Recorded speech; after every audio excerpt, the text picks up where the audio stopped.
Hi welcome to Shri Mallika's kitchen. ఈ ఛానల్ని ఆదరించిన ప్రతి ఒక్కరికి మా హృదయపూర్వక నమస్కారములు.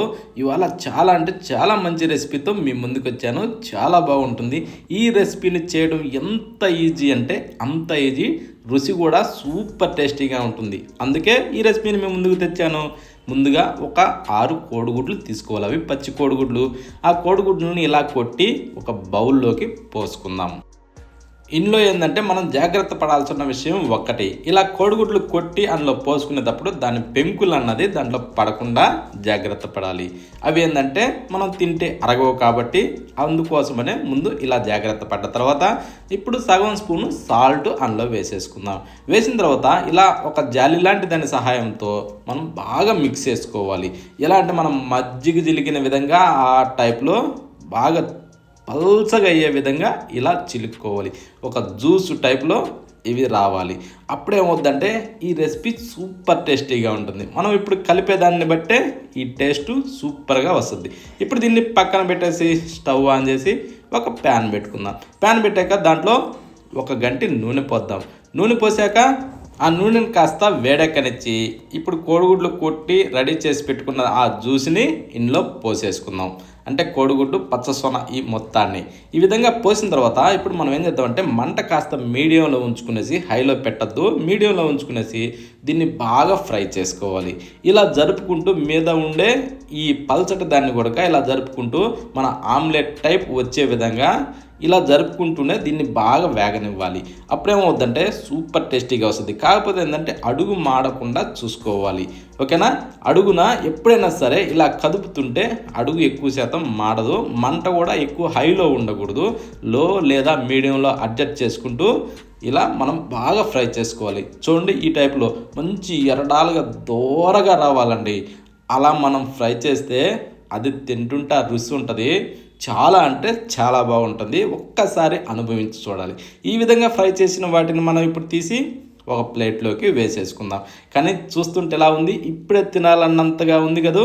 కానీ ఇందులో పడాల్సి పడితే ఆ రుచి ఇంకా అద్భుతంగా ఉంటుంది. అందుకనే ప్రతి ఒక్కరూ ఖచ్చితంగా ట్రై చేయండి. ఇప్పుడు ఇవి ప్లేట్లోకి వేసాక తీసి పక్కన పెట్టి ఒక మిక్సీ జారీ తీసుకునేసి అందులో ఒక 10-15 పచ్చిమిరపకాయలని వేసుకుందాం. అవి తొడలు తీసేసి వేసిన తర్వాత ఒక 2-3 ఉల్లిగడ్డలను కూడా కొంచెం పెద్ద ముక్కలుగా కట్ చేసి అందులో వేసుకుందాం. వేసాక ఒక 2 ఇంచుల అల్లం ముక్కని చిన్న ముక్కలుగా కట్ చేసి అందులో వేసేసి ఆ తర్వాత 1 స్పూను జీలకర్ర కూడా దాంట్లో వేద్దాం. వేసాక 1 స్పూను సాల్ట్ కూడా వేసుకుందాం. వేసిన తర్వాత ఇందులో నీళ్లు పోయకుండా గట్టిగా మనం పేస్ట్ చేసుకోవాలి. ఇదిగో చూడండి, ఈ టైప్లో మనకి పేస్ట్ రావాలి. ఇలా ఏంటంటే గట్టిగా పేస్ట్ వచ్చిందంటే మనం చేసే రెసిపీకి సూపర్ రుచి ఉంటుంది. ఒక్కసారి తిని చూడాలా టేస్ట్ ఎంత బాగుందన్నది. ఇప్పుడు దాన్ని పక్కన పెట్టి స్టవ్ మీద ప్యాన్ పెట్టి దాంట్లో ఇప్పుడు మనం ఒక 2 గంటలు నూనె పోద్దాం. ఆ నూనెని కాస్త వేడెక్కనిచ్చి తాలింపు గింజలు 1 స్పూన్ వేసి ఒక 2-3 ఎండుమిరపకాయలని ఇలా మధ్యలోకి విరిసి దాంట్లో వేసేసుకొని ఒక 4 రెమ్మలు కరివేపాకు కూడా దూసి అందులో వేసేసుకుందాం. వేసిన తర్వాత ఇందాక గ్రైండ్ చేసిన ఆ పచ్చిమిరపకాయల పేస్ట్ని దాంట్లో వేసేసుకుందాం. వేసిన తర్వాత చిటికెడు పసుపు కూడా దాంట్లో వేద్దాం.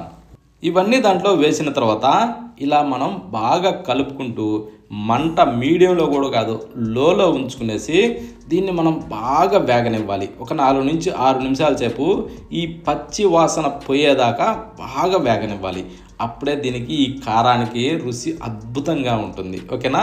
ఈ టైప్లో పూర్తిగా నీళ్లు లాగేదాకా ఇలా వేగిన తర్వాత కానీ అడుగు మాడకుండా ఇలా కలుపుకుంటూనే ఉండాలి. ఓకే? ఇప్పుడు మనం ఫ్రై చేసి పెట్టుకున్న కోడిగుడ్డు ముక్కలన్నింటినీ దాంట్లో వేసేసుకుందాం. వేసిన తర్వాత ఇప్పుడు మరికొద్దిసేపు అలా కిందకి మీదకి తిరగేసుకుంటూ మంట లోలోనే ఉంచండి. మీడియంలో వద్దు, హైలో వద్దు. ఓకేనా? లోలోనే ఉంటే ఏంటంటే దీనికి సూపర్ రుచి వస్తుంది. మంచిగా సన్న మంట మీద బాగా వేగద్ది. అందుకోసమనే ఇలా ఇప్పుడు ఈ విధంగా కలిపి రెడీ చేసిన తర్వాత దీనిపైన కాస్త అలా కొత్తిమీర చల్లుకొని ఇప్పుడు తిని చూడండి. వేడి వేడి అన్నంలైనా సరే, చపాతీలైనా సరే, పూరి, పరోటా దేంట్లోకైనా సరే ఒక్కసారి తిని చూడండి, ఆ రుచి ఎంత బాగుంటుందంటే అంత బాగుంది. ఇంకా ఇంట్లో పప్పు చారు చేసుకున్నా, సాంబార్ చేసినా, ఇలా ఏది చేసినా కానీ దానితో పాటే ఇది కాస్త అలా కలుపుకొని లేదా నంజుకొని తింటుంటే ఆ రుచి ఎలా ఉందంటే అలా ఉంది, అంత బాగుంది. అందుకే ఇంత మంచి రెసిపీని మీ అందరితో షేర్ చేశాను. కానీ ఇది చిటికలో తయారయ్యే రెసిపీ. ఎప్పుడు ఎగ్గుతో చేసినా ఇలా చేయండి, ఆ రుచి అద్భుతంగా ఉంటుంది. అది మీకే అనిపిస్తుంది. మనం ఎప్పుడు ఎగ్గుతో చేసినా ఇలా సింపుల్గా చేసుకోవచ్చు, కానీ రుచి మాత్రం అద్భుతంగా ఉంది అని మీరే అంటారు. ఈ వీడియోని ఆఖరి వరకు చూసినందుకు ప్రతి ఒక్కరికి ధన్యవాదాలు. మరొక వీడియోలో కలుద్దామా?